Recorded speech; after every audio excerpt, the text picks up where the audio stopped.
Vamos a volver al tema que vimos en la pasada sesión acerca del sacudimiento de todas las cosas que Dios ha predicho a través de sus profetas. No voy a repasar el material que cubrimos, simplemente señalaré que Dios dice: haré temblar todas las cosas, haré temblar el cielo, haré temblar la tierra seca, haré temblar el mar, haré temblar a todas las naciones, haré temblar todo lo que pueda ser sacudido. El propósito es que aquellos de nosotros que hemos recibido el reino y que no podemos ser conmovidos, podemos ser, por así decirlo, colados del resto de la humanidad.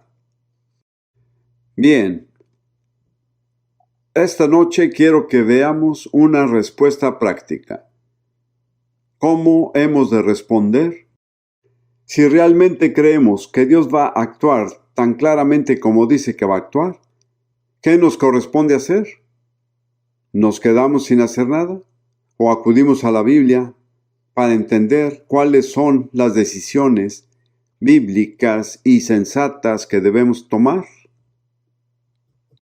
Antes que nada, como ya le he dicho, es obvio que si queremos permanecer inmutables, tenemos que construir un fundamento basado en la palabra de Jesús, escuchando y poniendo en acción su palabra. Así que todo lo que estoy por decir prosigue de eso. En otras palabras, ¿de qué forma escucharemos y aplicaremos las enseñanzas de las Escrituras? Quiero comenzar con 2 versículos en 2 de Pedro, capítulo 3. Un capítulo que trata con este periodo, el periodo de conmoción. Vamos a leer los versículos 11 y 12. Puesto que todas estas cosas han de ser deshechas, ¿cómo no debéis vosotros andar en santa y piadosa manera de vivir, esperando y apresurándoos para la venida del día de Dios? Aquí me detendré. Pedro hace una pregunta muy sensata y también la pregunta correcta. La cuestión ante todo no es qué debemos hacer, sino qué clase de personas debemos de ser. Lo que somos es más importante que lo que hacemos. Y él da una respuesta con esquema muy simple que contiene 3 partes. Menciona en primer lugar que hay que tener una conducta santa y piadosa. En segundo lugar, hay que estar a la espera. Y en tercer lugar, hay que apresurar la venida del día de Dios. Así que hay 3 cosas que se mencionan: la conducta santa y la piedad, la espera de la venida del día de Dios y el apresurar la venida del día de Dios.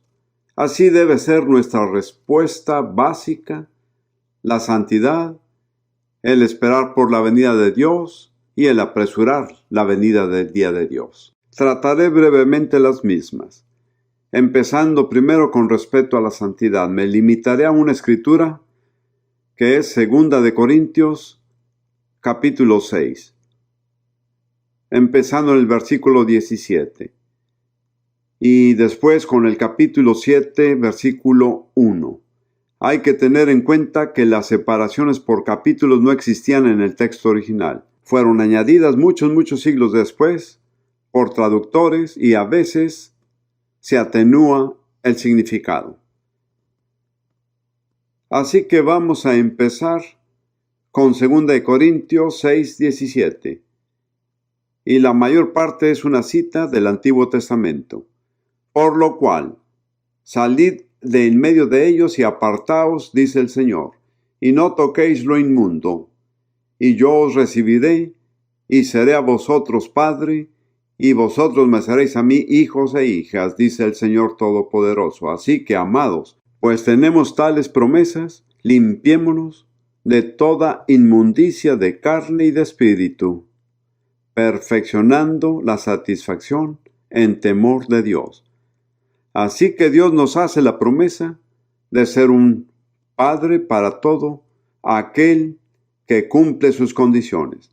Pero tengan en cuenta que hay condiciones establecidas. Y la primera es salir de en medio de ellos. Se refiere a los incrédulos, no de cristianos, sino de los incrédulos. y apartaos, sean distintos ante Dios. No toquéis lo inmundo y yo os recibiré. Hay muchas maneras distintas de ver lo que es inmundo, pero la manera más común que hay y nos causa problemas a todos se debe a nuestra actitud mental y las cosas que entretenemos con nuestras mentes, y también por las cosas que vemos.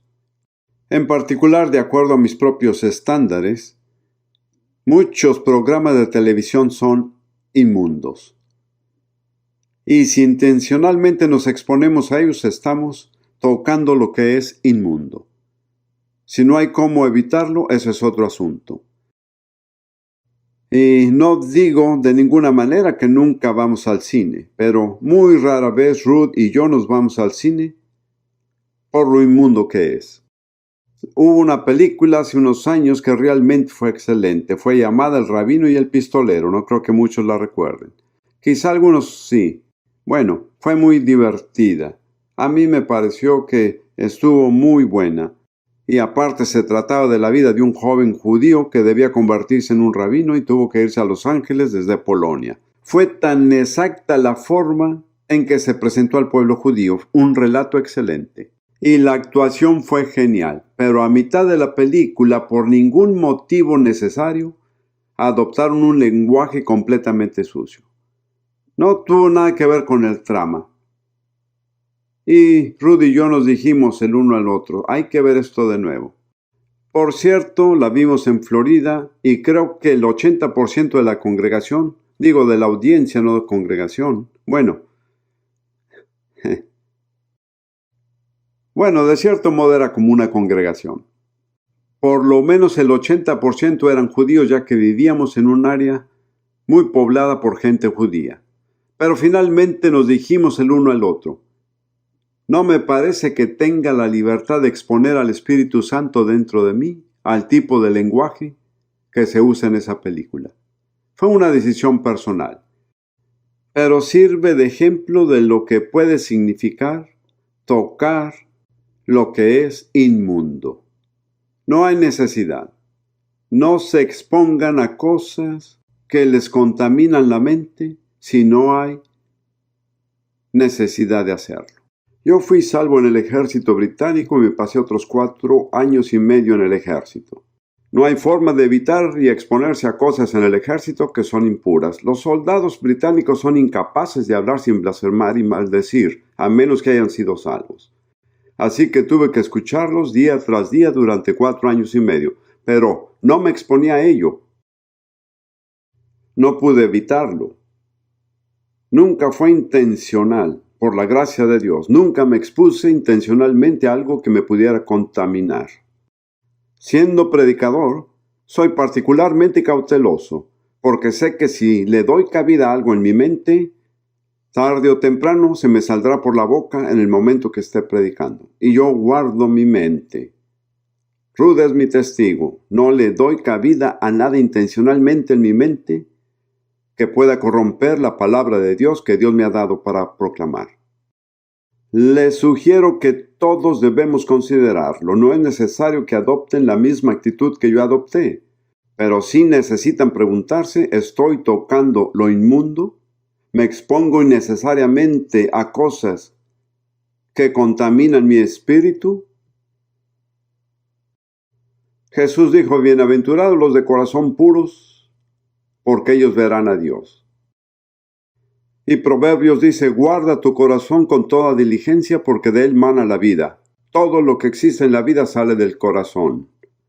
Si tienen un corazón puro, tendrán una vida pura. Y si sus corazones son impuros, sus vidas serán impuras. Esa es una ley inmutable que gobierna toda conducta humana. Y recuerden, lo que pone en su corazón define el trayecto de tu vida. No puede guardar algo malo en el corazón y vivir bien, como tampoco puede guardar algo bueno y vivir mal. Así que lo que se guarda en el corazón define el curso de su vida. Creo que fue cuando era profesor en África, en Kenia, que me interesé en varios dialectos africanos incluyendo uno llamado Loragoli, que lo hablan los Maragoli. Yo fui director de una universidad para la formación de profesores africanos. No sé por qué, pero entré en el dormitorio de algunos estudiantes y en su idioma Loragoli vi Proverbios 4:23. Ahí estaba en su idioma. Y decía, y su idioma es un poco más simple, sobre toda cosa guardada, guarda tu corazón, porque de él mana toda la vida. Y nunca se me ha olvidado, todo lo que existe en la vida sale del corazón. Si quieren una vida buena, mantengan un corazón bueno, tengan un corazón puro.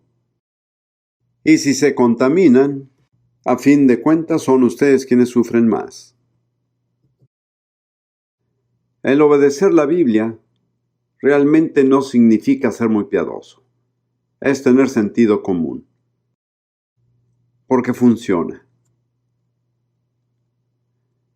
Entonces Dios dice, y seré a vosotros padre, y vosotros me seréis a mí hijos e hijas, dice el Señor Todopoderoso. Dios no se ofrece a ser padre incondicionalmente a cualquiera que lo desee. Él dice que seré padre si cumplen mis condiciones. Y entonces Pablo añade un por lo tanto. Al principio del capítulo 7, y algunos me han escuchado decir que si encuentran un por lo tanto en la Biblia, pregúntense por qué está ahí. Y este por lo tanto es debido a 2 versículos. Por lo tanto, amados, puesto que tenemos tales promesas, limpiémonos. Hay cosas que Dios hace por nosotros y hay otras que debemos hacer nosotros mismos. Hay muchas facetas de la santidad que solo Dios puede cumplir. Pero aquí está algo que es nuestra responsabilidad de cumplir. Limpiémonos de toda inmundicia de carne y de espíritu. La inmundicia de la carne, que creo que la mayoría de nosotros tenemos una idea bastante clara de lo que implica. La perversión sexual, la embriaguez, la ira, el maldecir. Pero ¿y qué hay de la inmundicia del espíritu? Les diré algo que yo creo y que es todo tipo de contacto con lo oculto, es inmundicia del espíritu. Y muchos cristianos de hoy, a menudo y sin saberlo, se involucran en el ocultismo. Muchos cristianos leen los horóscopos. ¿No es así? Quizá ustedes no. Pero permítanme decirles que si hubieran vivido en Israel bajo la ley de Moisés y leyeran horóscopos, los hubieran castigado con pena de muerte.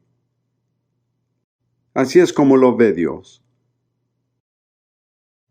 No me voy a poner a hacer una lista de cosas ocultas, no es mi objetivo.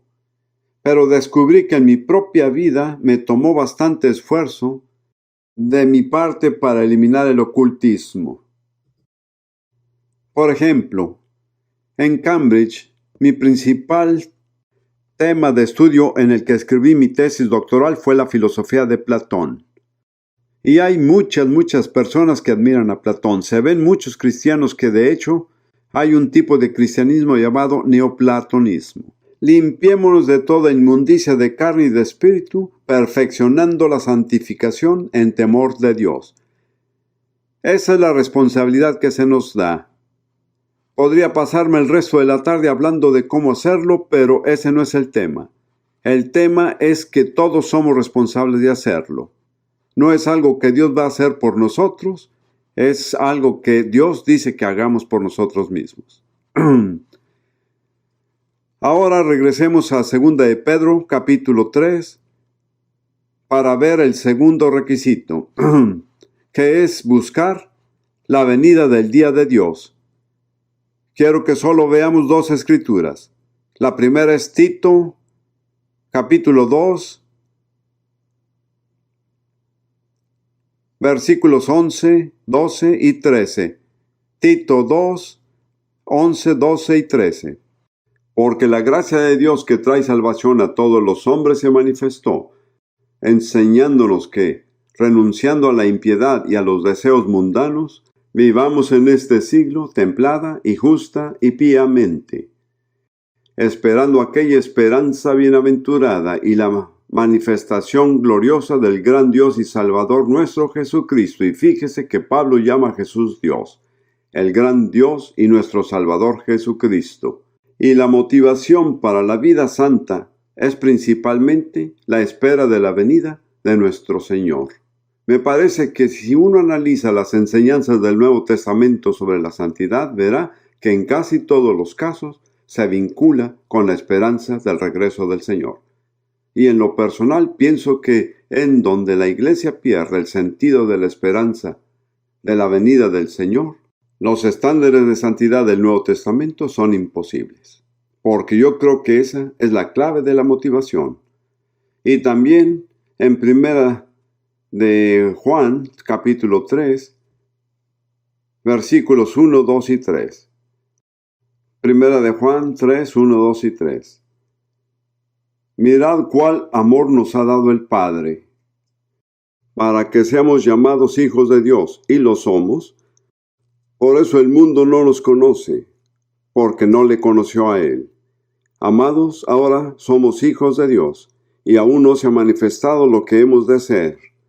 Pero sabemos que, cuando Él se manifieste, seremos semejantes a Él, porque le veremos tal como Él es, y todo aquel que tiene esta esperanza en Él, se purifica a sí mismo, así como Él es puro.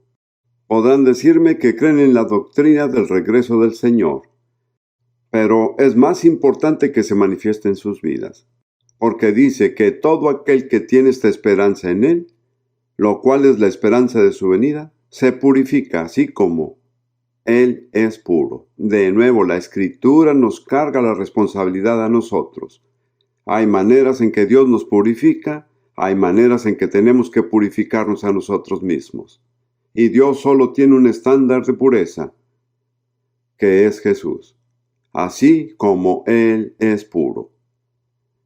Luego, volviendo otra vez a 2 de Pedro, solo una vez más, capítulo 3, versículo 12, dice, esperando y apresurándoos para la venida del día de Dios. Las versiones viejas autorizadas solían usar la expresión apresurarse en, pero no es una traducción muy precisa. La traducción correcta es la que se usa en el texto moderno, apresurando la venida del día de Dios. No basta con esperarla, tenemos que apresurarla. ¿Cómo puede uno apresurarla? La Biblia nos dice muy claramente. Busquen Mateo 24, si están siguiendo las Escrituras.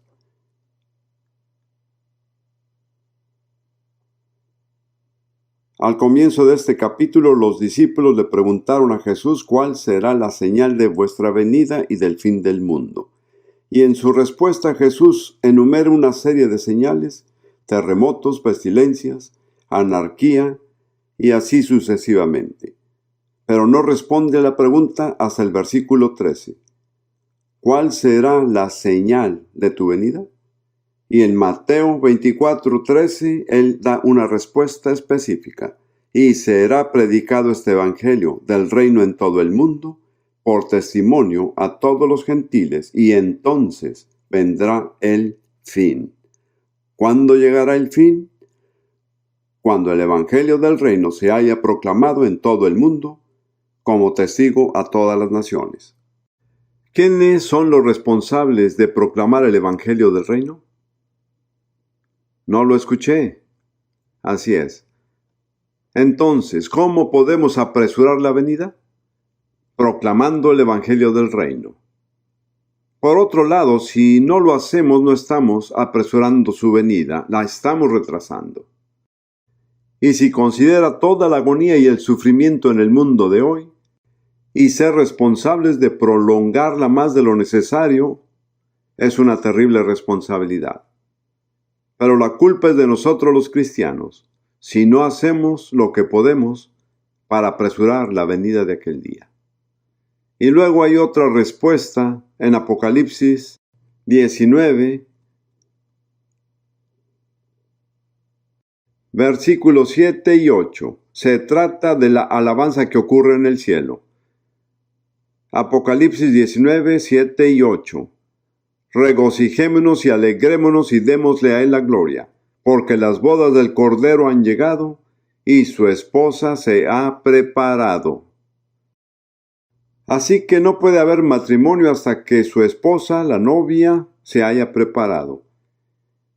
El estado de la iglesia tiene efecto sobre la venida del Señor. El Señor no puede venir por su novia hasta que se haya preparado. He vivido en muchas culturas y naciones diferentes. Nunca he vivido en ninguna cultura o nación en donde la novia no se tenga que tomar la molestia de prepararse para su día de boda. Es algo universal, sin importar el color de piel o el idioma de uno. Lo mismo ocurre con la iglesia. La iglesia tiene que prepararse. Y luego, en el versículo que sigue, habla de la vestimenta de la boda. Versículo 8. Y le fue dado que se vista de lino fino, limpio y brillante, porque el lino fino son las justificaciones de los santos. Noten la palabra. Tenemos que usar lino puro, blanco y brillante. Y el lino brillante son las acciones justas de los santos. Cuando ustedes y yo creemos sinceramente en Jesús, le entregamos la vida a Él, su justicia es puesta en nosotros. Y la Escritura dice que somos justificados como considerados justos. Pero no es eso lo que la Escritura está hablando. Se trata de las acciones justas de los santos.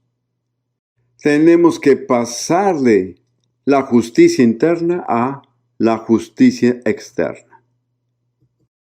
Y de eso estará hecha la tela de nuestro vestido de boda, de las acciones justas de los santos. Me he permitido a mí mismo decir de vez en cuando, según mi observación, que a la iglesia contemporánea le queda tela suficiente como para hacer un bikini. Pero eso no es adecuado para una boda.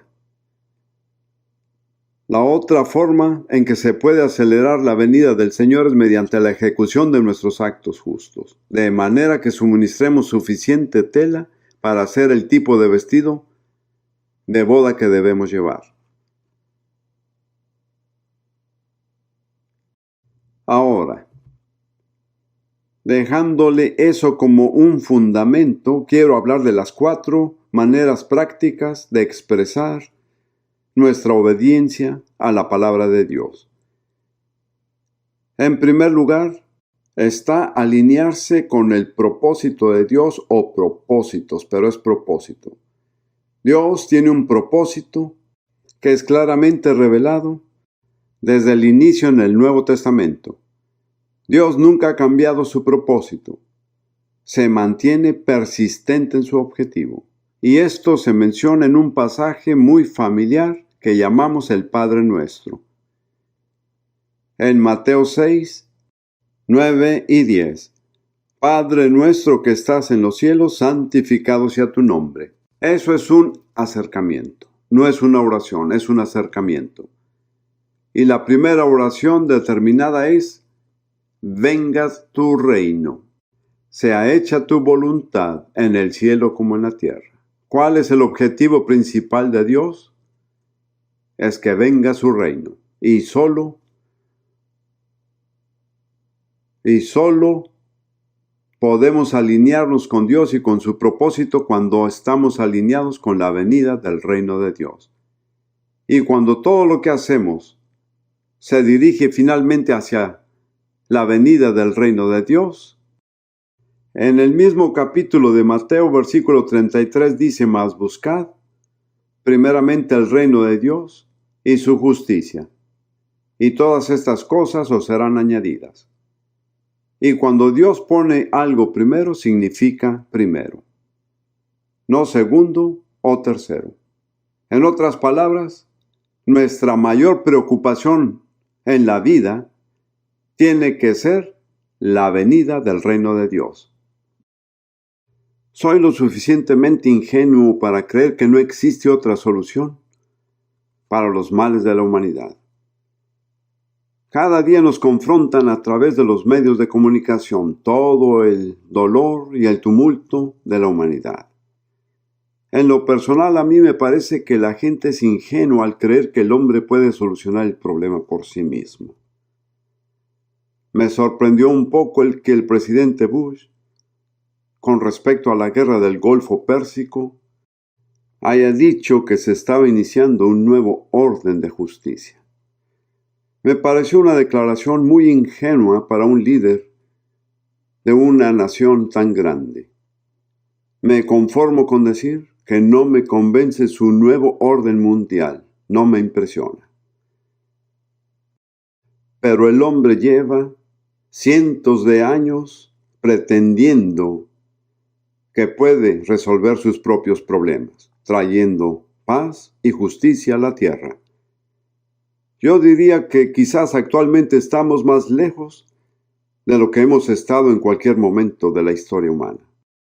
Yo no me avergüenzo de decir que para mí la única solución realista para la raza humana es el establecimiento del reino de Dios en la tierra bajo su designado gobernante Jesucristo. No me siento intelectualmente inferior por pensar así, y no creo que sea una superstición piadosa. Me parece que es una evaluación realística de la situación del mundo y de la naturaleza del hombre. Por lo tanto, estoy comprometido con la venida del reino de Dios. Y a medida que lo lleve dentro de mí, con muchas debilidades y fragilidades, mi vida se dirige hacia ese fin. Yo soy un predicador, tengo un ministerio de enseñanza. Y por la gracia de Dios, mis enseñanzas han llegado prácticamente a cada nación del mundo, por varios medios: la radio, en video, en cintas de audio e impresos. Esa es la expresión práctica en mi vida de mi compromiso con la venida del reino de Dios. Bien, ustedes no están llamados a ser lo que yo soy, pero sí están llamados a hacer algo. Antes que nada, establezca bien sus prioridades. El reino de Dios no se busca solo cuando es conveniente o después de ocuparse de todo lo que le preocupa. Se busca primeramente. Y si Dios dice que es lo primero, significa lo primero.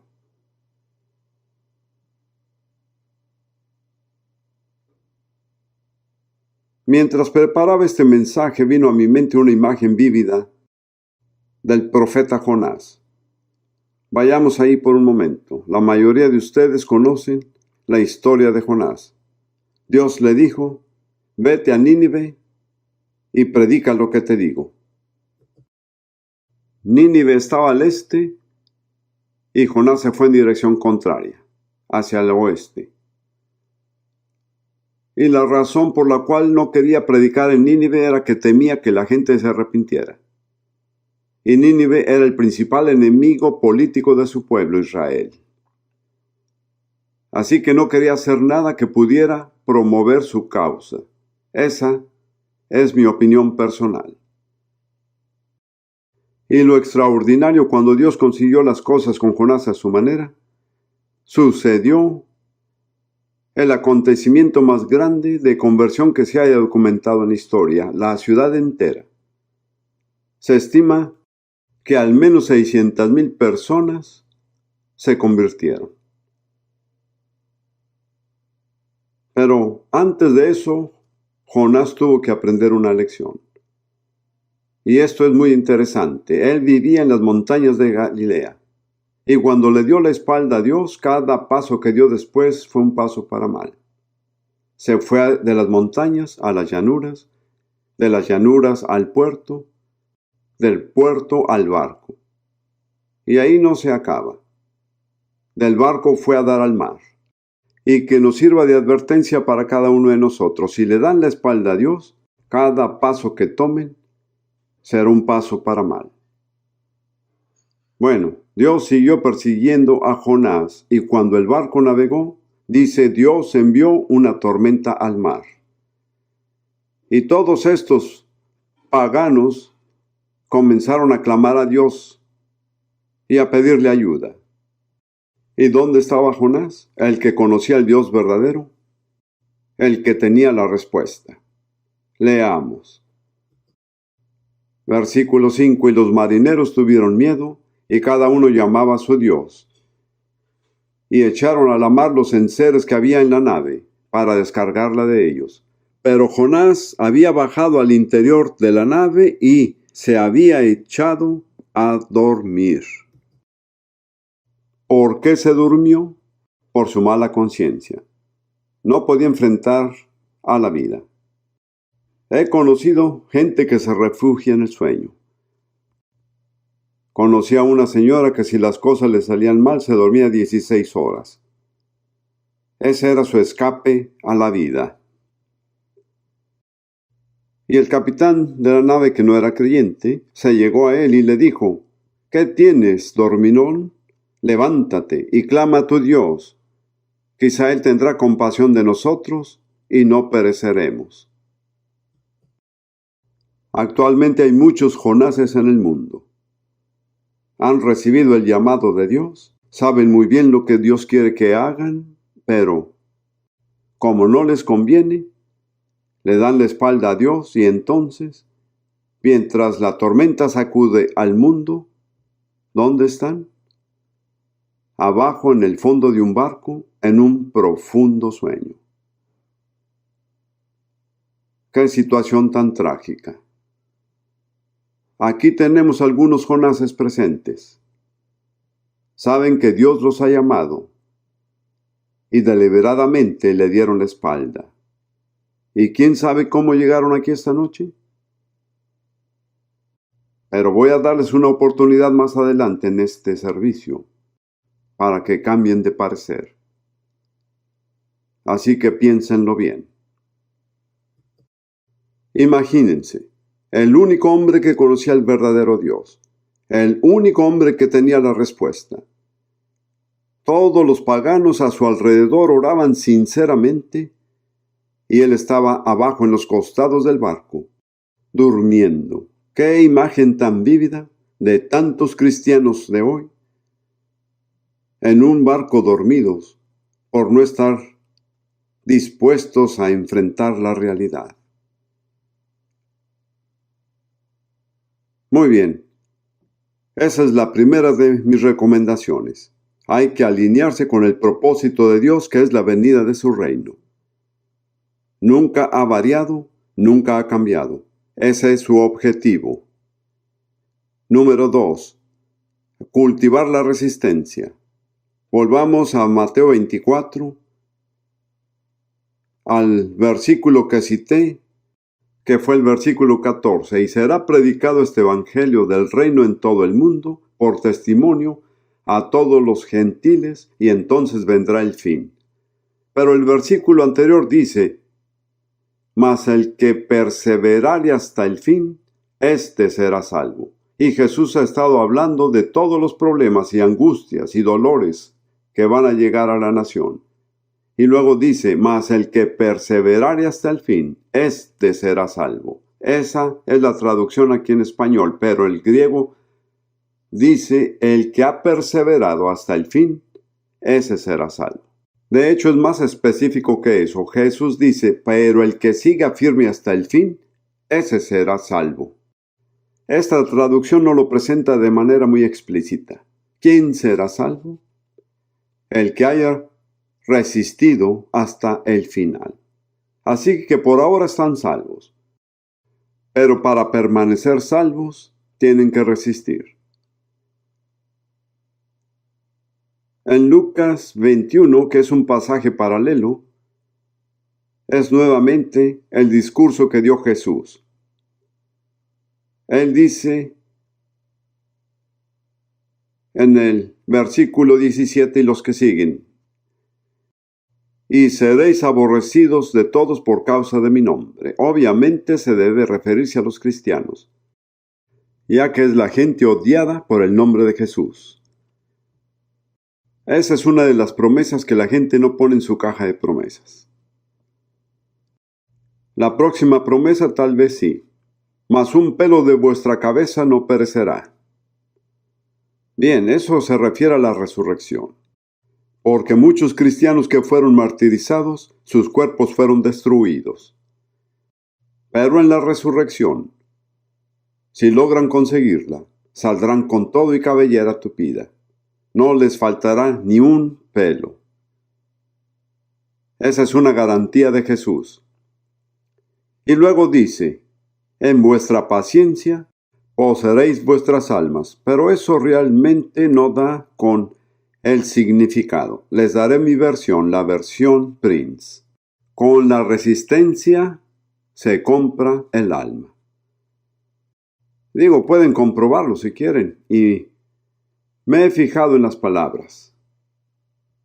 Así es como las entiendo. En otras palabras, ¿cuál es el precio que uno debe pagar por la salvación de su alma? En una palabra, la perseverancia, así es. Como ven, hay cosas que hay que comprar, pero no con dinero. Hay otra moneda con la que se compran ciertas cosas.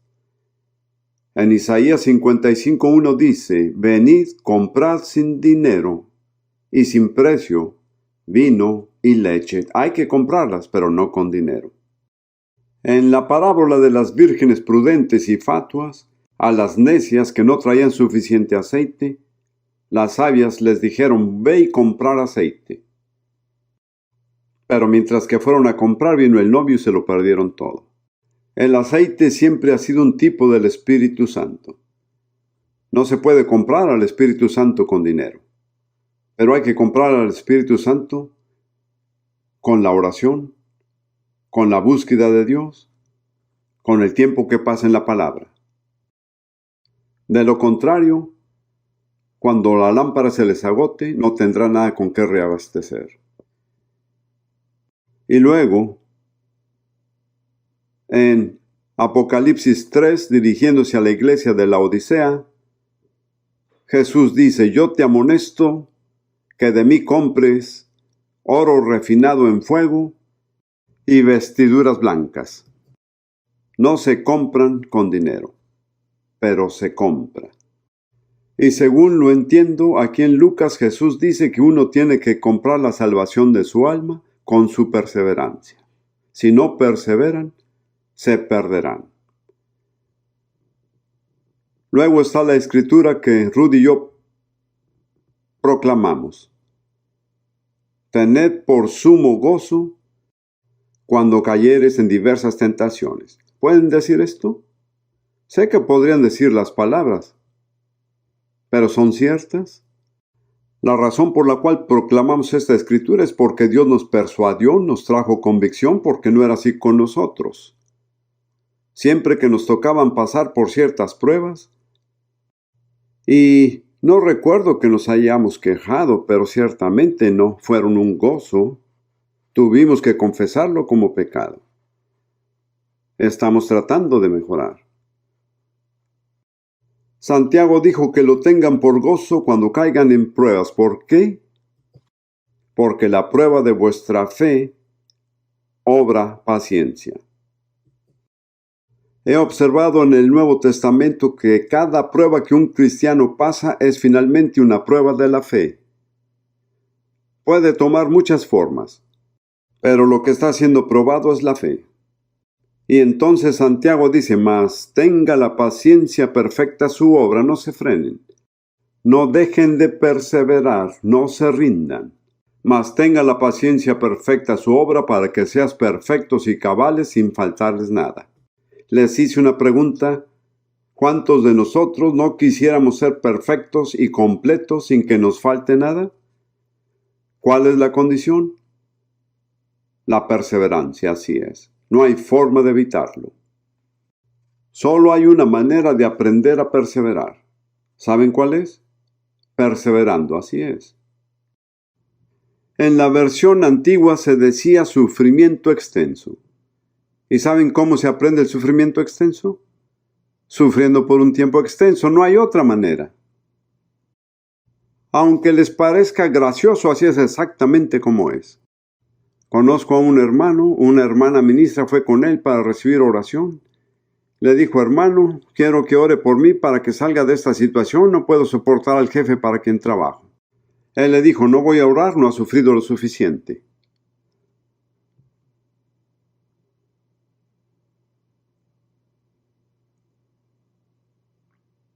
Volvamos al final de Santiago por unos momentos. Quiero mostrarles cuán estrechamente está ligada la resistencia con la preparación para la venida del Señor. Santiago 5. Solo vamos a leer los versículos 7 al 11. La palabra que se utiliza aquí es principalmente la paciencia. Y permítame ofrecerle una pequeña lección y se la dejo por gratis. Hay 3 palabras que están relacionadas: la paciencia, la perseverancia y la resistencia. Están relacionadas, pero son distintas y todas ocupan su lugar en la vida cristiana. Paciencia se deriva del mismo origen del latín que nos da la palabra pasivo. La paciencia es básicamente no hacer nada. Y Dios expresa paciencia. Pedro dice que Dios se esperó pacientemente en los días de Noé. Dios no hizo nada. Por 120 años dejó al hombre que siguiera su curso. Mucha gente ha llegado a la conclusión de que Dios es indiferente. No es así. Es la paciencia de Dios. Con frecuencia Dios ejerce paciencia y no hace nada. Dirán: ¿cómo pudo dejar que Hitler se saliera con la suya? La paciencia de Dios. La paciencia, de cierta forma y en el buen sentido, es hacer nada. Y luego hay la perseverancia, que se podría interpretar como algo que se hace persistentemente, haciéndolo seguido y continuamente sin parar. Y luego la resistencia, que es la palabra que estamos viendo. Y la palabra griega significa permanecer abajo de. Si uno está abajo de presiones, y resistir significa quedarse ahí. Significa aguantar, sin tratar de escaparse. Así que tenemos esos 3 aspectos de la conducta cristiana: la paciencia, la perseverancia y la resistencia, y todos se aplican a la preparación de la venida del Señor. Así que voy a leer unos cuantos versículos de Santiago 5, comenzando en el 7. Pues hermanos, tened paciencia hasta la venida del Señor. ¿Saben? He observado que para la mayoría de los hombres siervos del Señor, lo más difícil es lograr la paciencia. Creo que las mujeres son mejores en la paciencia que los hombres. Quiero decir que había sido cristiano por 30 años antes de darme cuenta de que el pecado que me acosaba era mi impaciencia.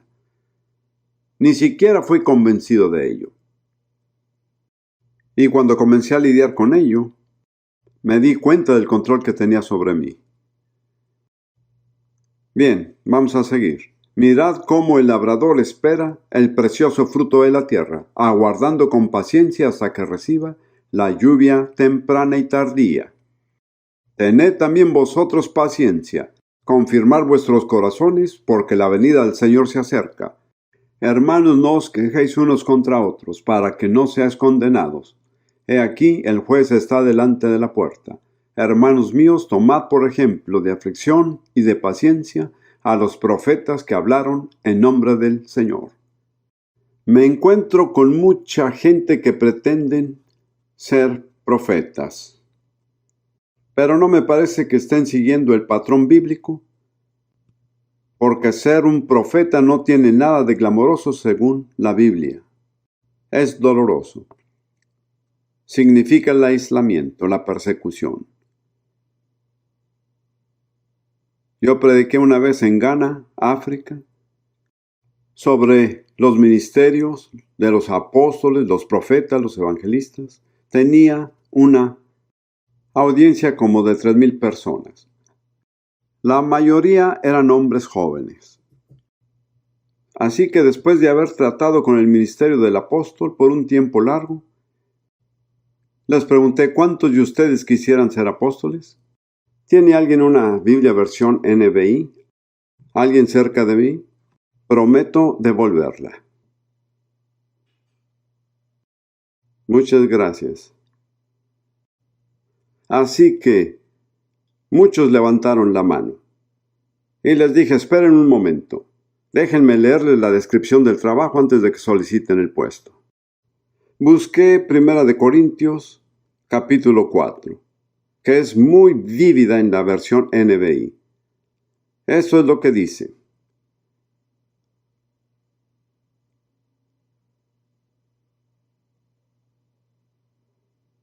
Creo que realmente se aplica a las personas carismáticas contemporáneas. Solía llamarlos el movimiento carismático, pero ya no, porque no se están moviendo.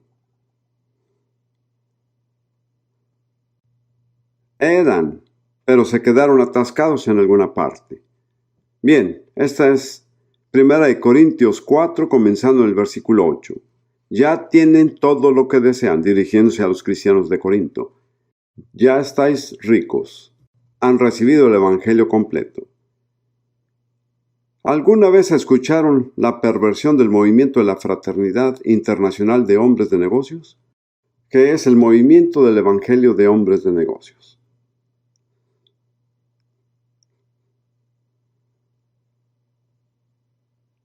Me encantan esos hermanos. He compartido con ellos muchas veces. Han llegado a ser reyes, y eso sin nosotros. Ojalá fueran de veras reyes para que también nosotros reináramos con ustedes. Por lo que veo, a nosotros los apóstoles Dios nos ha hecho desfilar en el último lugar, como a los sentenciados a muerte.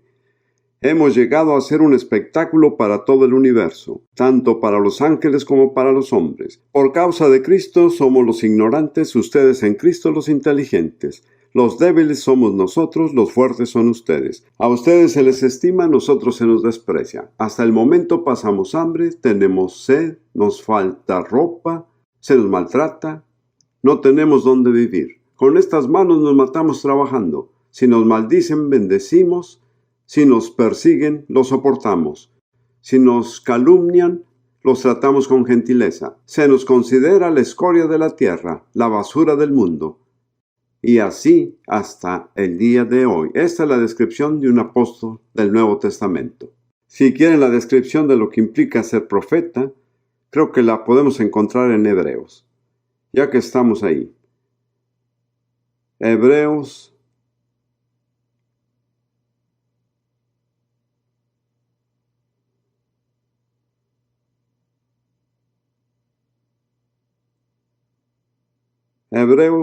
capítulo 11. Los últimos 2 versículos.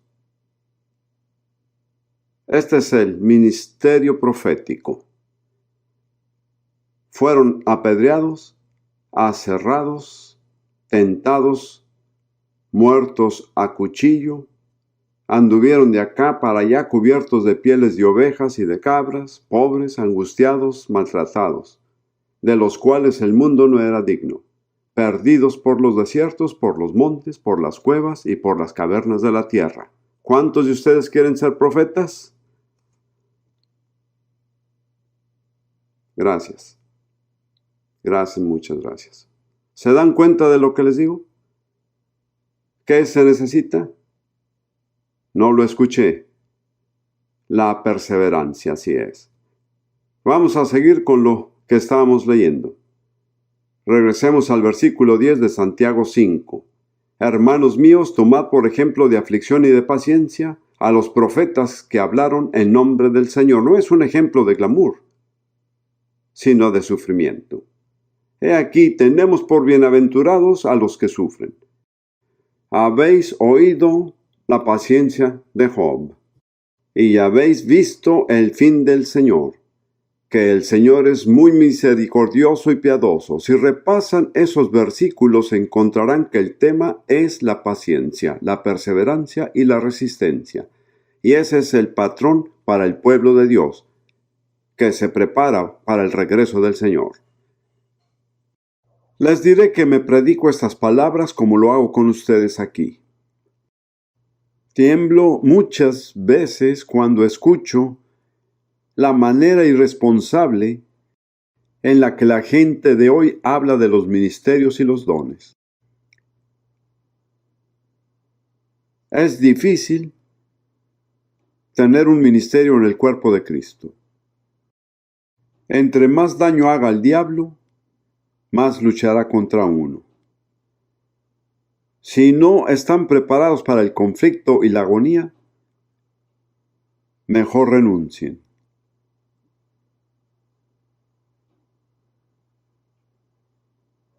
¿Escucharon bien? Hasta con un amén.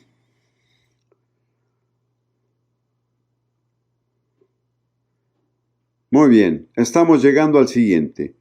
Este es el número 3. Se pone aún peor. ¿Saben lo que es? Es estar esperando. La importancia de la espera es casi totalmente ignorada en la iglesia contemporánea, al menos con la gente con la que me junto. Y sin embargo es algo esencial de nuestra preparación para el regreso del Señor. Hebreos capítulo 9, versículo 28. Así también Cristo fue ofrecido una sola vez para llevar los pecados de muchos y aparecerá por segunda vez en relación con el pecado para salvar a los que le esperan. ¿A quién se le aparecerá?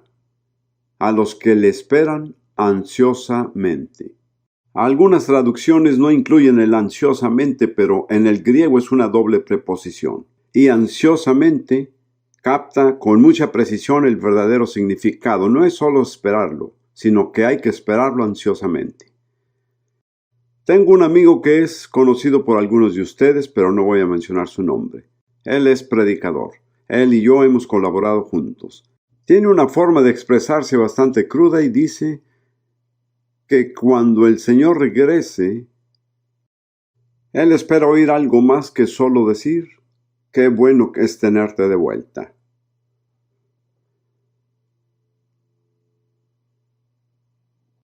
Si esperamos ansiosamente, tendremos algo más que decir.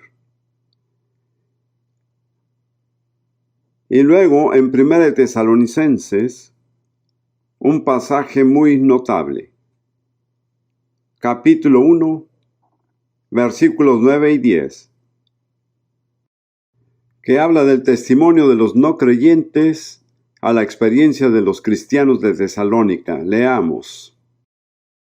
Porque ellos cuentan de nosotros cuál entrada tuvimos a vosotros y cómo os convertisteis de los ídolos a Dios, para servir al Dios vivo y verdadero, y esperar a su Hijo de los cielos, al cual resucitó de los muertos, a Jesús, el cual nos libró de la ira que ha de venir.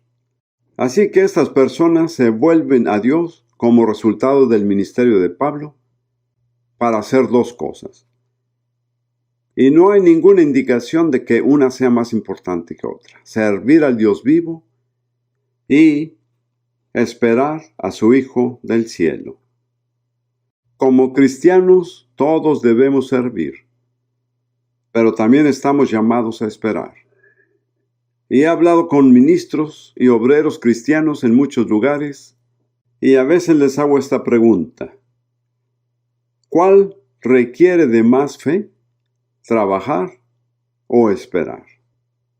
Y nunca he tenido a nadie que me conteste que se necesita más fe para trabajar que para esperar. La verdadera prueba de fe está en la espera. Y es una prueba a la que todos estaremos sujetos, porque todos estamos llamados a apartarnos de los ídolos para servir a Dios, para esperar a su Hijo. Páseme mi Biblia, la NBI, por favor.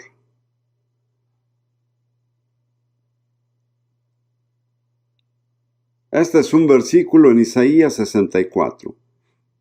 Versículo 4, que es tan intenso que me gusta citar esta versión aquí.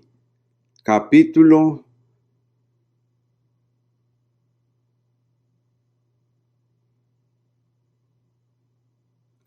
64, versículo 4.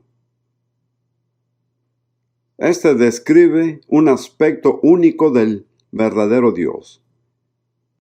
Y dice, desde la antigüedad no se ha escuchado, ni el oído ha percibido, ni el ojo ha visto a ningún Dios fuera de ti, que actúe a favor del que en él espera. ¿Cuál es la única característica que distingue de Dios?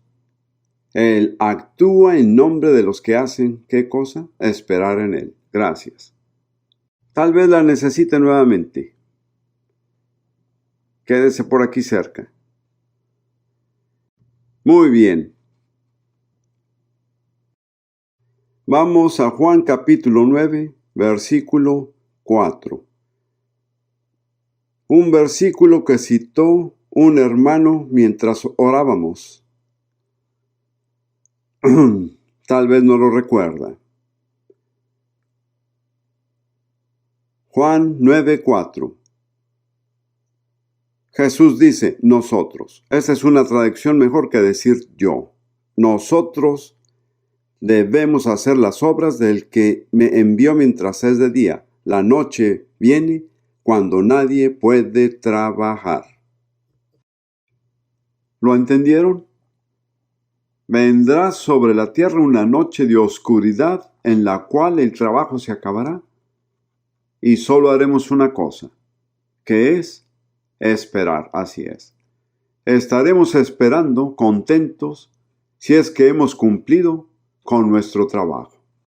Pero será increíblemente frustrante cuando caiga la noche y digan, pero si debía haber hecho aquello, debía haber hecho lo otro.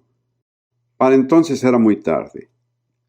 Se acerca la noche cuando nadie puede trabajar. Lo único que podemos hacer es esperar y no sabemos por cuánto tiempo tendremos que esperar. ¿Saben lo que he notado acerca de las pruebas de Dios? Casi nunca nos dice, esta es una prueba y si aguantas por 6 meses, la pasas. Y hay quienes de nosotros llegamos a 5 meses y 29 días y nos rendimos. No sabíamos que solo nos quedaba un día más. No se rinda nunca. No hay antecedentes en la Biblia de darse por vencido. Dios decide por cuánto tiempo durará la prueba.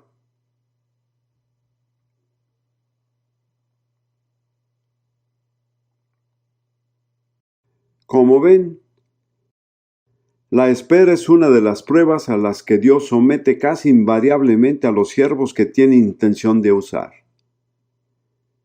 Les daré solo una pequeña lista. Abraham.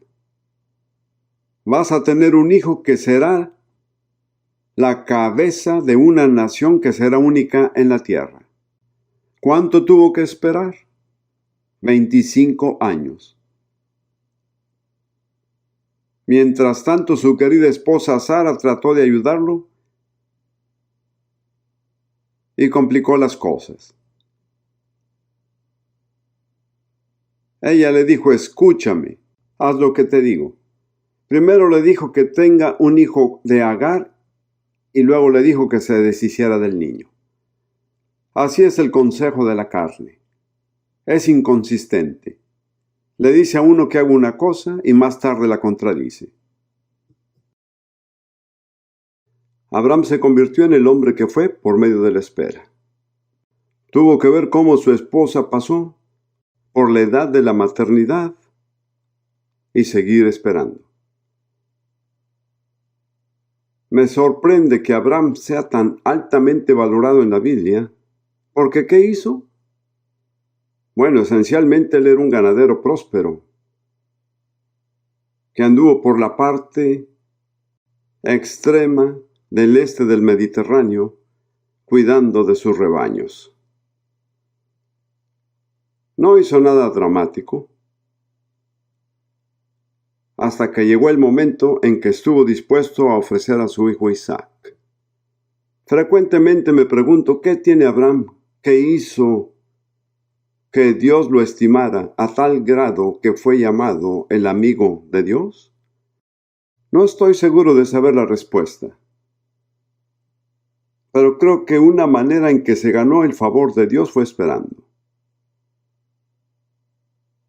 Pueden llegar a perder el favor de Dios si no esperan. Y luego José. Me encanta la lectura del Salmo 105 que habla de José. Pienso que me puedo identificar con esto en cierta medida por mis propias experiencias. Salmos 105, versículo 17 y los que siguen. Envió un varón delante de ellos, a José, que fue vendido por siervo. Afligieron sus pies con grillos, en hierro fue puesta su persona. Alguien había dicho que el hierro también entró en su alma. Hasta la hora que llegó su palabra, el dicho de Jehová le probó. Como ven, esa es una prueba. El Señor les hace una promesa gloriosa, grande, y después de hacerlo, todo saldrá al contrario. En lugar de convertirse en el príncipe de sus hermanos, termina en Egipto en la cárcel y no me puedo imaginar un peor lugar que ese. ¿Qué hacía Dios con él? Probándolo. ¿Cuál fue la prueba? La espera. Y si quiere, vemos a los demás. Moisés. En Números 12, versículo 3, Moisés fue el hombre más manso de la tierra. ¿Cómo aprendió Moisés la mansedumbre? Esperando 40 años. Una vez le preguntaron a un predicador, ¿por qué Dios hizo esperar a Moisés 40 años? La respuesta fue porque no pudo hacerlo en 39. Dios no acaba hasta que la prueba se haya completado. Cuando a Moisés se le ocurrió por primera vez que podía liberar a Israel de Egipto, era un joven muy arrogante. 40 años más tarde, era el hombre más manso de la tierra. Y nadie, excepto Jesús, ha ejercido nunca la autoridad que Moisés ejerció. Entonces, si quieren tener autoridad, ¿saben lo que necesitan cultivar? La mansedumbre. Dios no le puede confiar su autoridad a los arrogantes, a los orgullosos, a los ególatras. Tuvimos una palabra profética que decía esto de muchas maneras. ¿Saben cuál es la condición para el ascenso en el reino de Dios? Es muy sencillo. Es humillarse a sí mismo. Todo aquel que se humilla será exaltado. Al igual que todo aquel que se enaltece será humillado. Así es. Ahí tienen la opción. Es una ley inalterable que gobierna el universo. Se habla de violar las leyes de Dios. Eso no es cierto. No rompemos las leyes de Dios. Las leyes de Dios nos quiebran a nosotros si las rompemos. Y luego pensemos en David por un momento. Otro joven al que hicieron enormes promesas de Dios. Y se pasó los siguientes no sé cuántos años, creo que posiblemente fueron 15, viviendo como él mismo describió, como un perro o una perdiz en las montañas, huyendo del hombre a quien iba a suceder como rey. ¿Por qué lo permite Dios? Más bien, ¿por qué lo ordena así Dios? ¿Qué busca?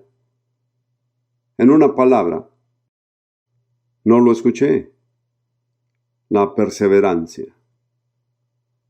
No se puede evitar la resistencia. ¿Saben a quién me refiero en este momento?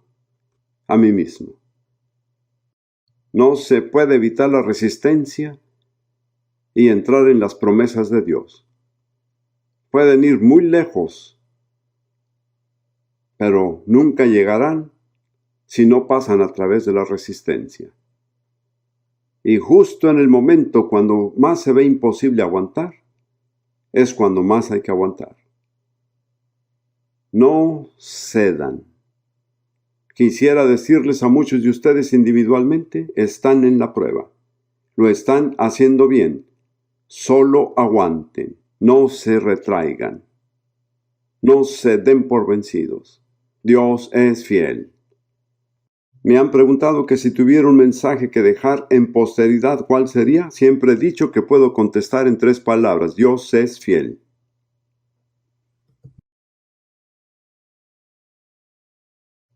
Les diré otra cosa acerca de la espera. Nos hace más conscientes cada vez de nuestra dependencia de Dios. No puedo hacer que se haga. No puedo hacer que suceda. No sé cuándo vendrá.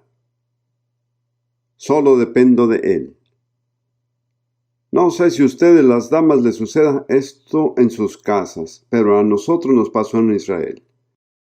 A veces la luz falla por razones que no se pueden analizar. Y esto pasa mientras está uno cocinando o planchando. Y entonces llamamos y contactamos al electricista. Es el mediodía y dice, voy a tratar de llegar a las 4. ¿Qué hacemos durante 4 horas? Esperamos. Y 4 horas después nos damos cuenta de una cosa. Necesitamos al electricista. Dependemos de él. La espera nos causa que alcancemos un nuevo nivel de conciencia de nuestra dependencia de Jesús. Bien. Por último, hermanos, intentaré hacer lo mejor que Pablo, que también dijo, y finalmente, hermanos, y escribió 2 capítulos más.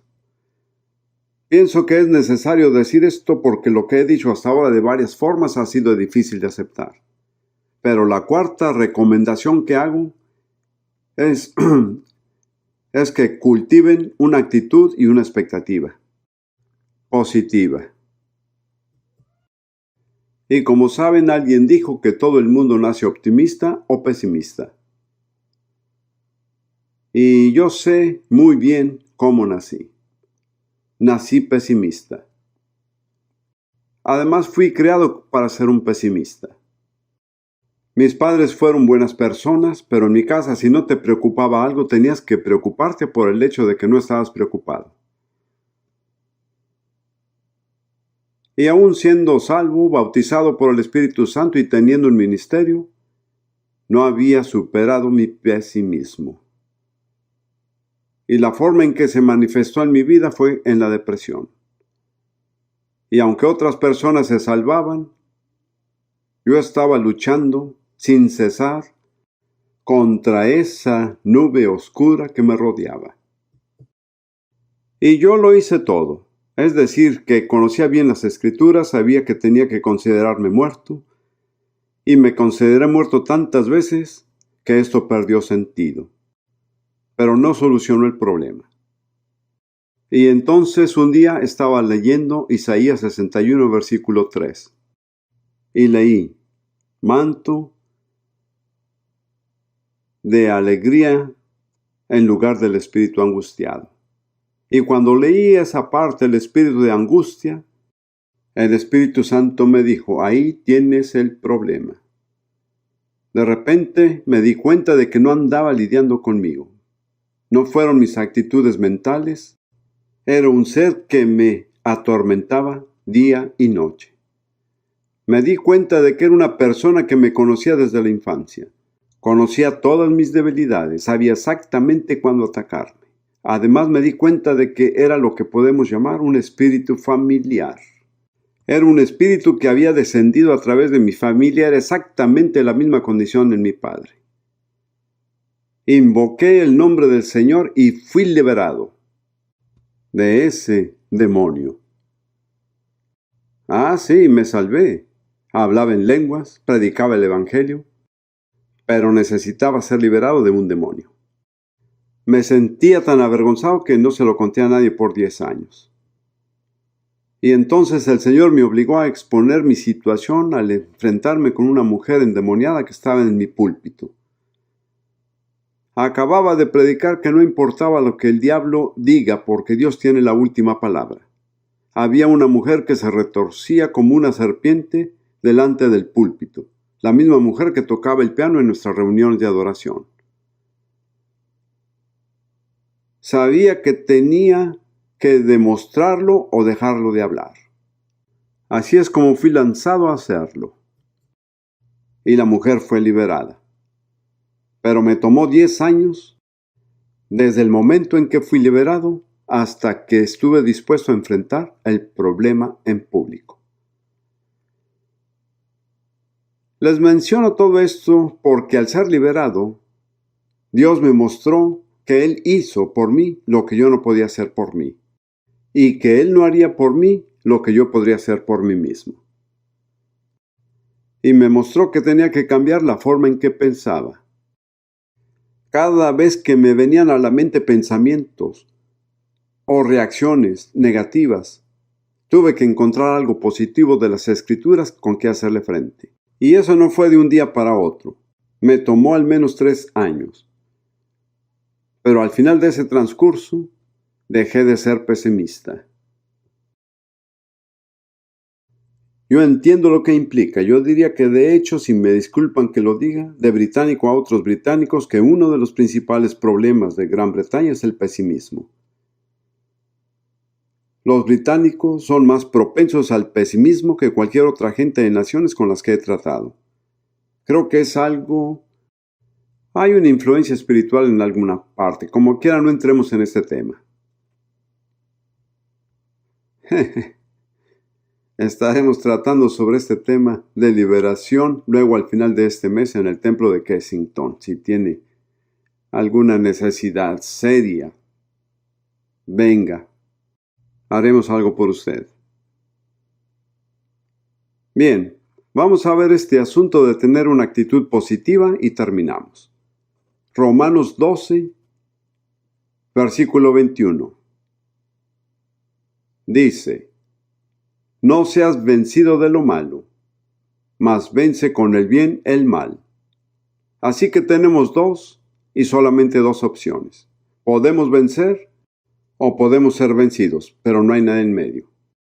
Y cuando nos enfrentamos al mal, solo hay una cosa lo suficientemente fuerte para vencer el mal, y eso es el bien. No podemos adoptar una actitud negativa, no podemos decir simplemente que no es mi problema. Tenemos que practicar activamente lo que es bueno. No sean vencidos de lo malo, sino vence con el bien el mal. Y Romanos 8, 35 en adelante, dice: ¿quién nos apartará del amor de Cristo? ¿Tribulación, o angustia, o persecución, o hambre, o desnudez, o peligro? O cuchillo, como está escrito: por causa de ti somos muertos todo el tiempo. Somos estimados como ovejas de matadero. ¿Qué enseñanza tan negativa? ¿No es así? Hay quienes se oponen a las enseñanzas negativas, diciendo: hermano, sé positivo. Pero también hay verdad en lo negativo. Las personas que venden acciones fraudulentas de la bolsa son muy positivas, pero son deshonestas. Como cristianos tenemos que enfrentar lo negativo. No podemos cerrar los ojos ni apartar la mirada. Hay problemas por delante. Pienso que hay muchos más problemas por delante de lo que la mayoría de nosotros podemos percibir. Pero eso no significa que tengamos que ser pesimistas. ¿Cuál fue el comentario de Pablo? Antes, en todas estas cosas, somos más que vencedores por medio de aquel que nos amó. ¿Qué son todas estas cosas? Hay una lista. La tribulación, la angustia, persecución, hambre, desnudez, peligro, la espada. Y entonces Pablo dice que en todas estas cosas somos más que vencedores.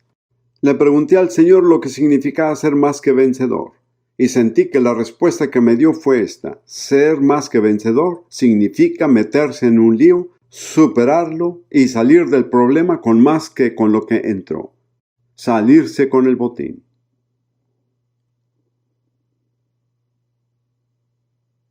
Primera de Juan, capítulo 4. 2 escrituras más. Primera de Juan 4:4. Hijitos, vosotros sois de Dios, y los habéis vencido a los malos, porque el que en vosotros está es mayor que el que está en el mundo. En realidad, qué increíblemente estúpido es el diablo al pensar que podía vencer a Dios. Quiero decir, tanta estupidez abruma. Se trata del Dios que creó todo el universo y que lo mantiene en perfecto orden. Y un ser creado se pone a desafiar a Dios. Un filósofo estadounidense dijo que el diablo es un ridículo total. No estoy usando palabras vanas, solo estoy señalando que es la estupidez más grande lo que el diablo ha hecho. Pero el que está en nosotros es mayor que el que está en el mundo. Repítanlo conmigo porque me parece que lo necesitamos decir. El que está en nosotros es mayor que el que está en el mundo. Nuevamente, el que está en nosotros es mayor que el que está en el mundo. Ahora, si quieren hacer esto, busquen a alguien cerca de usted, vuélvase a él, mírelo a los ojos y diga: el que está en mí es mayor que el que está en el mundo. Vamos a hacerlo. El que está en mí es mayor que el que está en el mundo. Amén. Bien. ¿Saben por qué hago esto? Porque es bastante fácil dirigirse a Dios y no sentirse avergonzado. Pero cuando mira a alguien a los ojos y se lo dicen, se darán una idea de qué tan en serio lo dicen. Muy bien. Una escritura más y ya terminamos. Apocalipsis 21, versículo 7. Apocalipsis 21:7. El que venciere poseerá todas las cosas, y yo seré su Dios, y él será mi hijo. He buscado en el Nuevo Testamento y no he podido encontrar ninguna promesa, excepto para aquellos que vencen. Y solo hay dos opciones: vencer o ser vencido. Todos nosotros, cada uno de nosotros, tenemos que tomar una decisión.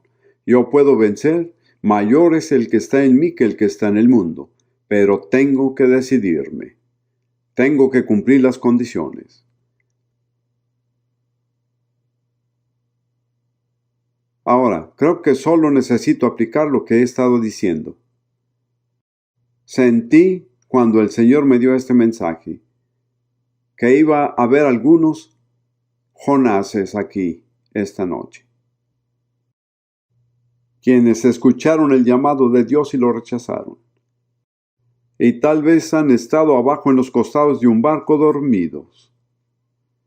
Pero por alguna obra de la providencia de Dios llegaron aquí esta noche y han escuchado esta descripción y se dan cuenta de que los describe a ustedes. Soy un Jonás, huyo de Dios. Y cada paso que he dado desde que le he dado la espalda a Dios ha sido un paso a mal. Pero ahora, esta noche, quiero volver a Dios. Quiero reconocer mi rebeldía y regresar a Él y entregarle mi vida a Él. Cristianos, ¿pueden orar? Si hay algún Jonás aquí esta noche, queremos decirle que Dios aún lo ama. Los amamos. Queremos ayudarlo, pero tienen que tomar la decisión. Si quiere volver a Dios esta noche, hay que hacer una cosa sencilla. Donde quiera que esté en este auditorio, póngase de pie ahora mismo y diga: soy un Jonás, he estado huyendo del Señor y quiero volver. Donde quiera que esté, estoy muy seguro de que al menos hay uno aquí esta noche. Que Dios lo bendiga. Que Dios lo bendiga. ¿Alguien más?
Otro Jonás. Bendiciones. Estoy seguro de que había una mujer aquí esta noche. Solo manténgase de pie porque este es un momento importante. Allá hay otro. Que Dios la bendiga, mi querida hermana. Que Dios lo bendiga, que Dios lo bendiga. Que Dios lo bendiga. Ahora bien, no se pongan de pie a menos que concuerden que han escuchado el llamado de Dios y han oído. Ahora quieren volver. Alabado sea Dios. Dios me mostró que habrían Jonases esta noche. Escuchen, quiero que hagan otra cosa. Esto no será fácil, pero marcará la diferencia. Si pueden salir de sus asientos y sea como sea, bajen acá y pónganse aquí delante del púlpito. Por favor, gracias. Tienen que salirse de donde están. ¿Me entienden? Quedarse en una sola posición es... Ahora, hermano Ken, ¿dónde está? Si tenemos consejeros aquí, bueno, creo que tenemos que enviarlos a otro salón. No me imaginé que conseguiríamos esa cantidad de personas. Solo quiero decirles que me hace muy feliz el verlos aquí esta noche. Quiero que sepan que Dios los ama. Él nunca ha renunciado a ustedes, ¿entienden? Puede que ustedes hayan renunciado a Él, pero Él nunca ha renunciado a ustedes. Gracias, Señor. Ahora quiero que repitan esta sencilla oración después de mí. Esperaremos un momento a que venga la gente. Sé que algunos de ustedes necesitan irse y ya es tarde, pero hagan el esfuerzo de quedarse si pueden. No les dé pena si tienen que irse.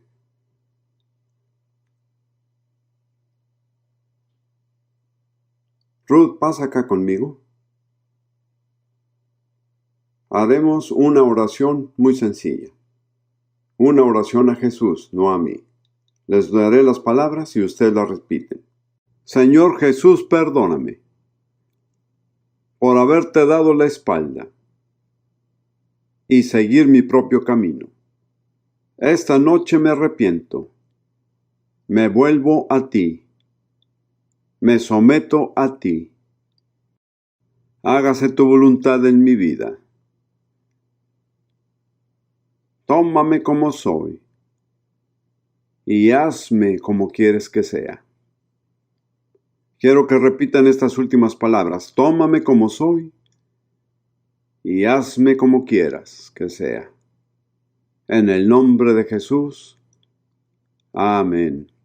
Hermano Ken, ¿hay algún salón donde puedan ir? ¿Les puede mostrar dónde?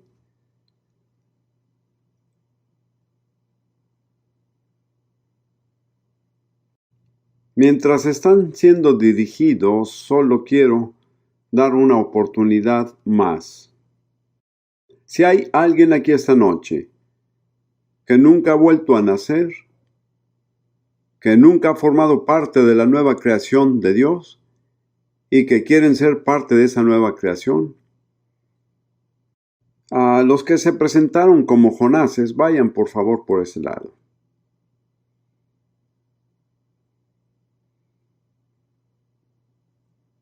¿Cristianos pueden orar por ellos?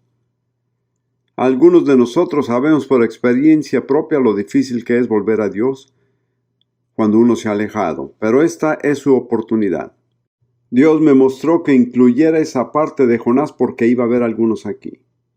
Ahora, no vamos a prolongar más estos, pero si nunca han vuelto a nacer, no saben con certeza que sus pecados han sido perdonados por causa de Jesús y nunca han entregado su vida a Él como Salvador ni lo han confesado como Señor, que no conocen la paz que viene a través del perdón del pecado, pero les gustaría llegar a conocerla. ¿Podrían hacer lo mismo que hicieron los demás? ¿Podrían ponerse de pie donde quiera que estén? No se avergüencen. No se avergüencen. Sería una tragedia si llegaran a salir de aquí sin haber llegado a conocer a Jesús personalmente. No nos vamos a extender en esto. Tengo la sensación de que hay por lo menos una persona y que está luchando. Cristianos, oremos por un momento. Señor, si hay alguien aquí esta noche que necesita volver a nacer, pero está inmovilizado por alguna opresión satánica, por un espíritu de miedo o por cualquier motivo que sea, en tu nombre, Señor Jesús, que sean libres de cualquier cosa que la frene para que tengan la libertad de tomar su propia decisión. En el nombre de Jesús. Amén. Ahora, si quieren recibir a Jesús, lo único que tienen que hacer para mostrarlo es ponerse de pie. No alargaremos esto más. Tengo una sensación tan fuerte de que hay alguien aquí. Hay alguien ahí de pie. Que Dios lo bendiga. ¿Cómo vamos a regresarnos a casa sin usted? Ahora, ¿hay algún creyente maduro que pueda aconsejar a esa señora? Quiero que vaya y la ayude. ¿Hay alguien aquí? Bien, vaya con la señora que está de pie, vaya y hable con ella. Ore con ella y ayúdela. ¿Cuántos de nosotros podemos decir gracias, Jesús?